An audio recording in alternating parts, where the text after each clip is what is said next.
Hi hello నమస్తే welcome to మమ్మకం Telugu novels. నేను మీ నివేదిత. ఎలా ఉన్నారండి అందరూ? నీ చూపులే నా ఊపిరి ఎపిసోడ్స్ రేపటి నుండి రెగ్యులర్గా రావు. ఒకరోజు వదిలి ఒకరోజు వస్తాయి. ఎందుకంటే కొంచెం స్టోరీ రైటింగ్ ఎక్కువైంది. సో దానివల్ల నాకు టైం కుదరటం లేదు. అలాగే మీకు ఇంకొక విషయం అండి, ద ఇండల్గింగ్ ఇంటూ ద డామినేరింగ్ కిసెస్ అనే ఒక ఇంగ్లీష్ నవలని ముద్దుల మైకంలో అని తెలుగులోకి ట్రాన్స్లేషన్ చేస్తున్నారు. అది కుకు ఎఫ్ఎంలో నేనే రాస్తున్నాను. సో ఇంట్రెస్ట్ ఉన్న వాళ్ళు వినొచ్చు. అలాగే కుకు ఎఫ్ఎంలో వస్తున్న detective Ajay, window trap, heroine, Nagaland, boys locker room లాంటి ఎన్నో స్టోరీస్ నేను రాసినవి ఉన్నాయి. ఇంట్రెస్ట్ ఉన్న వాళ్ళు వినొచ్చు. లింక్స్ అన్నీ డిస్క్రిప్షన్లో ఇస్తాను. అలాగే ఈ స్టోరీని ఇంత బాగా ఆదరిస్తున్నందుకు చాలా థ్యాంక్స్ అండి. మ్యాక్సిమం వీలైనంత వరకు రెగ్యులర్ అప్డేట్స్ ఇస్తాను. బట్ ఒక్కొక్క రోజు అప్డేట్ మిస్ అవ్వచ్చు. తిట్టుకోకండి, హ్యాపీగా వినండి. ఇక ఆలస్యం చేయకుండా ఈరోజు ఎపిసోడ్లోకి వెళ్ళిపోదాం. నీ చూపులే నా ఊపిరి ఎపిసోడ్ నెంబర్ 68. పూర్ణ అంటూ నాన్న పిన్నిని కొట్టబోయారు. ఇంతలో సడన్గా తనకు గుండెల్లో నొప్పి వచ్చింది. అలా ఉన్న చోటనే కుప్పకూలిపోయారు. నాన్నను హాస్పిటల్లో చేర్పించాం. హార్ట్ స్ట్రోక్ వచ్చిందని, సర్జరీ చేసేందుకు చాలానే ఖర్చు అవుతుంది అని చెప్పారు డాక్టర్స్. మా మేనత్తకి ఎప్పటికైనా ఇవ్వాలి అనుకున్న ఆస్తి అమ్మి డబ్బు తెమ్మనమని మా పిన్ని చెప్పింది. కానీ ఆ ఆస్తిని ఎంతో ప్రేమగా మా నాన్న చూసుకుంటున్నారు. అది ఎప్పటికైనా మా మేనత్తకే చెందాలి అనుకునేవారు నాన్న. అందుకే నేను పిన్ని ఎదురుగా ఏమీ మాట్లాడలేదు. కాదు అనలేకపోయాను. కానీ ఎలా అయినా ఆస్తిని చేజార్పకుండా చూసుకోవాలి అనుకున్నాను. అందుకే సరే పిన్ని అని చెప్పి అక్కడి నుండి వెళ్ళి నా పేరు మీద నాన్న వేసిన బ్యాంక్ బ్యాలెన్స్ తీసుకుని వచ్చాను. నాన్నకు సర్జరీ జరిగింది. నెమ్మదిగా కోలుకుంటున్నారు. కానీ కొన్ని నెలల వరకు రెస్ట్ తీసుకోవాలని, తరువాత కూడా ఇంతకు ముందులా కష్టపడకూడదని చెప్పారు డాక్టర్స్. అప్పటి నుండి నన్ను ఉద్యోగంలో చేరమనే ఒత్తిడి చేసింది పిన్ని. తప్పనిసరి పరిస్థితుల్లో ఉద్యోగ వేటలో పడ్డాను. కానీ నా చదువు మధ్యలోనే అర్ధాంతరంగా ఆగిపోవడంతో ఎవరూ ఉద్యోగం ఇవ్వటానికి సిద్ధపడలేదు.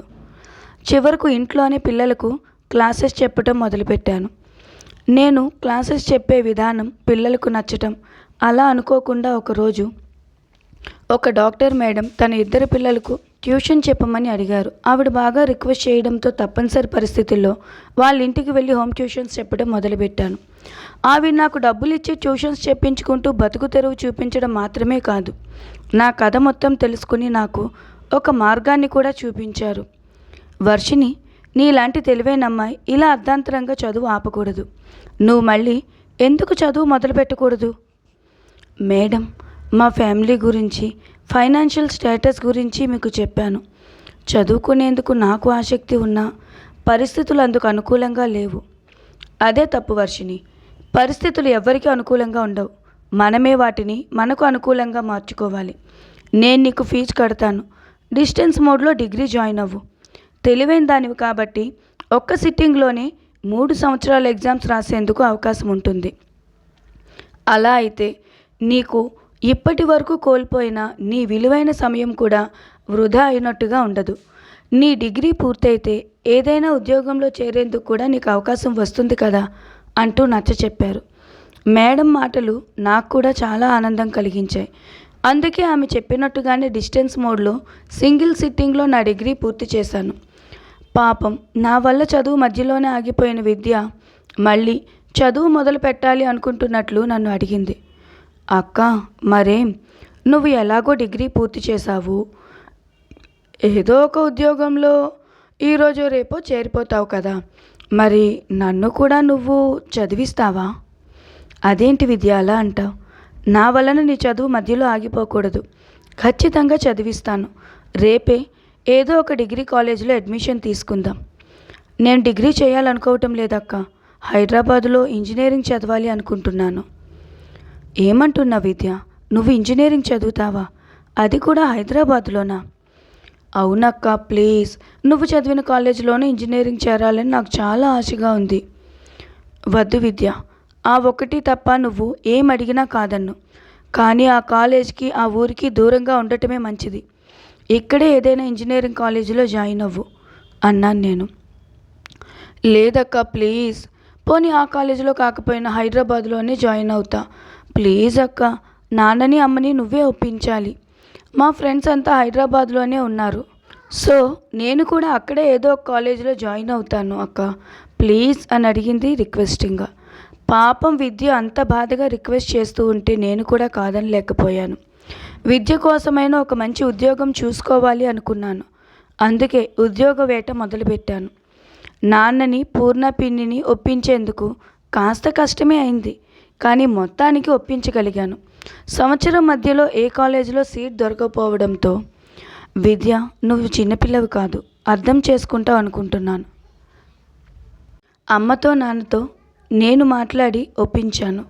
నువ్వు కోరుకున్నట్టుగానే హైదరాబాదులో మంచి కాలేజీలో ఇంజనీరింగ్ జాయిన్ అయ్యేలా ఒప్పించాను. బట్ ఇది ఆల్రెడీ ఇయర్ స్టార్ట్ అయ్యి ఒక సెమిస్టర్ కూడా అయిపోయింది. కాబట్టి నెక్స్ట్ ఇయర్ నిన్ను జాయిన్ చేస్తాను, ఓకేనా? సరే అక్క, దాందేముంది, థ్యాంక్ యూ సో మచ్ అంటూ వర్షిణిని పట్టుకుని ముద్దు పెట్టింది విద్య. కానీ మనసులో మాత్రం అమ్మయ్యా, ఏదో ఒకలా ముందు హైదరాబాద్ వెళ్ళిపోతే ఆ తర్వాత వరుణ్ కోసం తెలుసుకునేందుకు ట్రై చేయొచ్చు. ఈలోగా ఏదో ఒకలా అక్కకు పెళ్ళైపోయిందంటే ఇక నాకు లైన్ క్లియర్ అయినట్టే అనుకుంది విద్య మనసులో. విద్య కోరుకున్నట్టు ఇంజనీరింగ్ చదివించాలి అంటే చాలా డబ్బు అవసరం. అందుకే ఉద్యోగం తప్పనిసరి అనిపించింది. ముందు నాన్నకు చెప్పి ఒప్పించి హైదరాబాద్ వచ్చాము. జాబ్ ట్రై చేశాను. ఎక్కడా జాబ్ వేకెన్సీస్ లేకపోవడంతో ఇబ్బంది అయింది. పైగా నాది సింగిల్ సిట్టింగ్ డిగ్రీ కావడంతో ఎవరూ జాబ్ ఇవ్వటానికి కూడా ఇంట్రెస్ట్ చూపించలేదు. జాబ్ వెతుక్కుంటుండగా ఒకరోజు సరళ కనిపించింది. వెంటనే నేను అడిగిన ప్రశ్న ఏంటో తెలుసా? వరుణ్ ఎలా ఉన్నాడు సరళ? ఏంటిది వర్షిణి, నువ్వు ఇంకా మర్చిపోలేదా తనని? అసలు తను ఎక్కడున్నాడు, ఏం చేస్తున్నాడో ఎవ్వరికీ తెలియదు. ఆ రోజు కాలేజీలో చాలా పెద్ద ప్రమాదమే జరిగింది. తను చాలా రోజుల వరకు హాస్పిటల్లోనే ఉన్నాడంట. ప్రాబ్లం ఏంటో తెలియదు, కానీ ఆ తర్వాత తనని యుఎస్ తీసుకుని వెళ్ళారని విన్నాను. సరళ మాటలు వింటూనే నాకు ప్రాణం లేచి వచ్చినట్టయింది. అంటే వరుణ్ బ్రతికే ఉన్నాడు, ఇక్కడ కాకపోయినా ఎక్కడో ఒక దగ్గర సంతోషంగా ఉన్నాడు అని ఆనందంగా అనిపించింది. కానీ నీ గురించి ఇంకేం విషయాలు తెలియకపోవడంతో బాధగా అనిపించింది. అప్పటికే తను పనిచేస్తున్న కంపెనీలో వేకెన్సీస్ ఉన్నాయని నన్ను అప్లై చేయమని సరళ చెప్పింది. అలా రాజేశ్వరి గ్రూప్ ఆఫ్ ఇండస్ట్రీస్ కంపెనీలో జాబ్ దొరికింది నాకు. శాలరీ తక్కువే, కానీ ఎక్స్పీరియన్స్ కోసమని మాత్రమే జాయిన్ అయ్యాను. అలాగే ఇంటి దగ్గర హోమ్ ట్యూషన్స్ కూడా మొదలుపెట్టాను. అలా 6 నెలలు బాగానే గడిచిపోయాయి. నాన్న ఆరోగ్యం కూడా కుదుటపడడంతో నెమ్మదిగా నాన్న కూడా ఉద్యోగం చూసుకున్నారు. ఇక అంతా సర్దుకుంది, హ్యాపీగా ఉన్నాం అనుకుంటున్నంతలో పరిచయం అయ్యాడు స్వరూప్. స్వరూప్ నా జీవితంలోకి వచ్చింది కూడా చాలా విచిత్రంగా. తను మా మేడం రాజేశ్వరి గారి కొడుకు అని చెప్పకుండా ఆ కంపెనీలోని పనిచేసే నాలాంటి ఒక సాధారణమైన ఎంప్లాయీగా నాకు దగ్గరయ్యాడు. నవ్వుతూ నవ్విస్తూ నాకు అడగకుండానే సహాయం చేస్తూ ఒక స్నేహితుడిగా మారిపోయాడు. కానీ సడన్గా తను రాజేశ్వరి మేడం కొడుకని తెలిసింది. ఒక కంపెనీ ఎండీగా తను నాతో ఎందుకు అబద్ధం చెప్పారు, ఎందుకు అంత క్లోజ్గా మూవ్ అవుతున్నారో తెలియలేదు. కానీ మేడం మాత్రం నేను కావాలనే స్వరూప్ని ట్రాప్ చేశాను అని, నా వైపు తిప్పుకున్నాను అని, నా ప్రేమలో పడేలా చేశాను అని నిందలు వేశారు. బాగా తిట్టారు కూడా. చాలా పెద్ద గొడవ చేశారు. మళ్ళీ ఈ విషయం కూడా ఇంట్లో తెలిస్తే నాన్నగారు ఆరోగ్యానికి ప్రమాదమని ఆఫీస్కి వెళ్ళటం మానేశాను. కానీ స్వరూప్ అంతటితో విడిచిపెట్టలేదు. గొడవ చేశాడు, బ్రతిమలాడాడు, అల్లరి పెట్టాడు. చివరకు తన ప్రేమను అంగీకరించకపోతే ఆత్మహత్య చేసుకుంటాను అంటూ బెదిరించాడు కూడా. అప్పటికే ఒకసారి నిన్ను ఇబ్బంది పెట్టాను, ఇప్పుడు మళ్ళీ మొండిగా ప్రవర్తిస్తూ స్వరూపుని ఇబ్బంది పెడుతున్నాను అనే బాధ బాగా కలిగింది. అందుకే తన జీవితంలో నుండి దూరంగా వెళ్ళిపోవాలి అని నిర్ణయించుకున్నాను. అందుకే చెప్పా పెట్టకుండా ఆఫీస్ నుండి బయటకు వచ్చేసాను. కానీ తను ఆ రోజు తన ప్రేమ ఒప్పుకోమంటూ సూసైడ్ అటెంప్ట్ చేశాడు. హాస్పిటల్లో జాయిన్ చేశాం. స్ప్రోలోకి వచ్చాక మళ్ళీ సూసైడ్ చేసుకోవడానికి ట్రై చేశాడు. అందుకే తప్పనిసరి పరిస్థితుల్లో తనని పెళ్లి చేసుకోవడానికి ఒప్పుకున్నాను. ఎప్పుడూ లేనిది అంత పెద్ద సంబంధం నాకు వచ్చినందుకు మా పిన్ని కూడా చాలా సంతోషపడింది. నన్ను ఒక్క మాట కూడా అనలేదు. మా నాన్నను కూడా పెళ్ళికి పిన్నే బలవంతంగా ఒప్పించింది. అలా రాజేశ్వరి మేడంకి ఇష్టం లేకపోయినా, నాకు ఇష్టం లేకపోయినా స్వరూప్తో నా పెళ్ళి ఒక కలలా మొదలైంది. తప్పనిసరి పరిస్థితుల్లో పెళ్ళికి ఒప్పుకోవాల్సి వచ్చింది. కానీ మధ్యలో ఈ ప్రెగ్నెన్సీ అంటూ ఆవిడ వచ్చి చెప్పటం, పెళ్ళి ఆగిపోవటం, నువ్వు నా జీవితంలోకి రావటం అన్నీ కలలా జరిగిపోయాయి వరుణ్. అప్పటి వరకు నా కోసమే ఆలోచించే మా నాన్న నన్ను నీ చేతుల్లో పెట్టి ఎందుకు అంత ప్రశాంతంగా కన్నుమూశారు ఇప్పుడు అర్థమవుతోంది. తను చూపించే ప్రేమ, ఆప్యాయత, అనురాగం అన్నీ నాకు నీ నుండి ఖచ్చితంగా దొరుకుతాయి అని అతనికి కూడా తెలిసేమో. అందుకే నువ్వు నన్ను పెళ్లి చేసుకోగానే అంత సంతోషంగా, ఆనందంగా నవ్వుతూ కన్ను మూశారు అంటూ జరిగిన గతాన్ని తలుచుకుని బాధపడింది వర్షిణి. బాధపడకు వర్షిణి, మనిద్దరి నరకయాత్రను చూసిన భగవంతుడే మనిద్దరిని కలిపాడేమో. ఎన్ని రోజులు స్వరూప్ అంటే నీకు ఇష్టం అనుకుని నిన్ను తనని కలపాలి అని ప్రయత్నించాను. కానీ నా వర్షిణి నా కోసమే తపన పడుతోంది, నా గురించే ఆలోచిస్తోంది, నాతోనే జీవితం పంచుకోవాలి అనుకుంటోంది అని తెలిసిన తరువాత ఎంత సంతోషంగా ఉందో మాటల్లో చెప్పలేను. దేవుడు కలిపిన బంధం ఎప్పుడు విడిపోతుందో అని భయపడేవాడిని. కానీ మనది దేవుడు కలిపిన బంధం మాత్రమే కాదు, మన మనసులు కలిపిన బంధం కూడా. ఇకపైన మన ఇద్దరిని ఎవ్వరూ వేరు చేయలేరు వర్షిణి అంటూ ప్రేమగా హగ్ చేసుకున్నాడు Varun. Thank you Varun, thank you so much. ఏమాత్రం తొందరపడి నేను తీసుకున్న నిర్ణయాన్ని అమలు చేసి ఉంటే ఈరోజు నేను ఇలా నిన్ను కలిసేదాన్నే కాదు. నువ్వు నాకు నిజంగా దేవుడిచ్చిన వరమే. ఎన్నోసార్లు నాకు నచ్చ చెప్పాలని ప్రయత్నించావు నువ్వు. కానీ నీ నుండి దూరంగా వెళ్ళిపోదాం అనుకున్నాను. నీ నుండి దూరం అవుదాం అనుకున్న ప్రతి ఒక్కసారి ఆ భగవంతుడే నీకు నన్ను దగ్గర చేశాడు. ఇకపైన ఎప్పటికీ నువ్వు నా సొంతం అనే మాట కూడా నాకు చాలా ఆనందంగా, ఒక మధురమైన కావ్యంలా వినిపిస్తోంది అంటూ వరుణ్ణి ప్రేమగా హత్తుకుంది వర్షిణి. అప్పటికే వాళ్ళిద్దరూ లోపల ఏం చేస్తున్నారో చూడాలన్న కుతూహలంతో సైడ్ డోర్ నుండి లోపలికి వచ్చిన రమ్య పూర్తిగా కాకపోయినా తనకు కావలసిన విషయం స్పష్టంగా, కరెక్ట్గా వింది. వెంటనే చడి చప్పుడు లేకుండా అట్నుండి అటే నెమ్మదిగా బయటకు వెళ్ళి వెంటనే చరణి దగ్గరకు చేరుకుంది రమ్య. అమ్మ, నీకు ఒక ముఖ్యమైన విషయం చెప్పాలి, అర్జెంట్ కదా అంటూ చరణి చేయి పట్టుకుని అక్కడి నుండి తీసుకుని వెళ్లేందుకు ప్రయత్నించింది. ఏమైంది రమ్య, ఎందుకంత కంగారు? ఏదో పిడుగులు పడుతున్నట్టు, సముద్రంలో సునామీ ముంచుకొస్తున్నట్టు తెగ హైరాణ పడిపోతున్నావు. ఏం జరిగింది? సునామీ కంటే ఘోరమైన ప్రమాదం. ముందు రా అమ్మా చెప్తాను అంటూ చరణి చేయి పట్టుకుని హాస్పిటల్ నుండి బయటకు తీసుకువచ్చింది రమ్య. అబ్బా వదులు రమ్య, ఏంటిది చిన్నపిల్లని బలవంతంగా స్కూల్కి తీసుకెళ్తున్నట్టు? అసలు ఏంటే నీ హడావిడి? అన్నయ్యకి స్పృహ వచ్చే టైం అయింది. స్పృహ వచ్చిన తర్వాత వర్షిణి వల్ల తన లైఫ్ తిరిగి వచ్చింది అని తెలిస్తే ఏం చేస్తాడు అని నాకు తల పగిలిపోతూ ఉంటే నీ అల్లరేంటి మధ్యలో? అయ్యో అమ్మా, మామయ్య ఏం చేస్తారు అనేది పక్కన పెడితే అంతకంటే భయంకరమైన నిజం ఒకటి నాకు తెలిసింది. సంపత్ మామయ్యది ఏముంది, మొదట వాళ్ళు చెప్పింది విని తలాడించినా నువ్వెలా చెప్తే అలాగే వింటారు. అయినా సంపత్ మామయ్య ఎప్పుడు పాము లాంటివాడు. నువ్వు నాదస్వరం ఎలా ఊదితే అలా ఊగుతాడు. కాబట్టి అదేం పెద్ద విషయం కాదు. కానీ నేను చెప్పే విషయం మాత్రం నువ్వు వింటే ఆశ్చర్యపోవడం మాత్రమే కాదు, అంతకు మించి చాలా ఆనందపడతావు. ఏంటే ఇది సినిమాకి రివ్యూలా ఎంత గొప్పగా చెప్తున్నావు? ఇంతకీ నీకు తెలిసిన ఆ గొప్ప విషయం ఏంటి? చాలా గొప్ప విషయం మమ్మీ.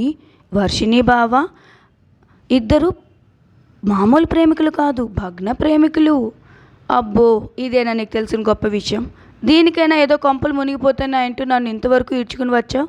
చాలే రమ్య, రోజు రోజుకి చిన్నపిల్లవ అయిపోతున్నావు. ఈ విషయం మనకు ఎప్పటి నుండో తెలిసిందే కదా అంటూ వెళ్ళిపోబోతున్న చరణి చేయి పట్టుకుని ఆపి, అయ్యో మమ్మీ, పూర్తిగా వినవా?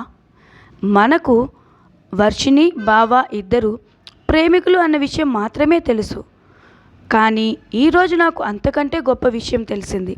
ఈ వర్షిణి ఆ రోజు బావ కళ్ళు పోవడానికి కారణమైన వర్షిణి. ఈ వర్షిణి ఆ రోజు హాస్పిటల్లో విశ్వనాథాన్ని నిల్చోబెట్టి మామయ్య తిట్టి చీవాట్లు పెట్టి నిలువున కడిగేసి కనిపించకుండా దూరంగా గెంటేసిన వర్షిణి అంటూ చెప్పింది రమ్య. ఏమంటున్నావు రమ్య, నువ్వు చెప్పేది నిజమా? వర్షిణి విశ్వనాథ్ కూతురా? నమ్మలేకపోతున్నాను రమ్య. నువ్వు సరిగ్గానే తెలుసుకుని వచ్చావా? అయ్యో అమ్మ, ఇంకే విషయమైనా అయితే నెగ్లిజెన్స్ చూపిస్తా, కానీ ఆ వర్షిని విషయంలో నెగ్లెక్ట్గా ఎలా ఉంటాను? చాలా అలర్ట్గా ఉండి వాళ్ళు మాట్లాడుకునేది మొత్తం విన్నాను. నిజంగానే ఆ వర్షిని విశ్వనాథ్ కూతురే. వావ్, సూపర్, చాలా మంచి న్యూస్ చెప్పావు రమ్య. ఎక్కడ అన్నయ్య వర్షిణిని కోడలుగా ఒప్పుకుంటాడేమో అన్న ఆలోచనతో పిచ్చెక్కిపోతోంది నాకు. ఇప్పుడు ఆ టెన్షన్ కూడా తీరిపోయింది. ఇక మనం హైరాణ పడ్డం, ఆందోళన పడ్డం అవసరం లేదు. ఏం చెప్పి అన్నయ్యని వర్షిని ఇంటి కోడలుగా అంగీకరించకుండా ఆపాలా అని ఆలోచించాను. ఈ ఒక్క రీజన్ చాలు. జీవితంలో ఆ వర్షిని మన ఇంట్లో కోడలుగా అడుగు పెట్టదు, పెట్టలేదు కూడా. Thank you Ramya, thank you so much అంటూ రమ్యను గట్టిగా హగ్ చేసుకుని చాలా సంతోషంగా, ఆనందంగా మళ్ళీ మళ్ళీ థ్యాంక్స్ చెప్పింది చరణి. ఇదండి ఈరోజు స్టోరీ. విన్నారు కదా. ఇంతకీ చరణి అంతగా సంతోషపడేంతలా విశ్వనాథ్కి సంపత్కి మధ్య విరోధం ఏమై ఉంటుంది? అంటే ఆ రోజు వర్షిని గురించి వరుణ్ని విశ్వనాథ్ కలవటానికి వెళ్ళాడా? కానీ హాస్పిటల్లో సంపత్ ఎందుకు విశ్వనాథుని తిట్టాడు? ఎందుకు విశ్వనాథ్ వర్షిణిని తీసుకుని దూరంగా వెళ్ళిపోయాడు అనే ఇంట్రెస్టింగ్ విషయాలు నెక్స్ట్ ఎపిసోడ్లో చూద్దాం. అంతవరకు బాయ్ బాయ్. మళ్ళీ రేపటి ఫ్రెష్ ఎపిసోడ్తో కలుసుకుంటాను. మీ నివేదిత.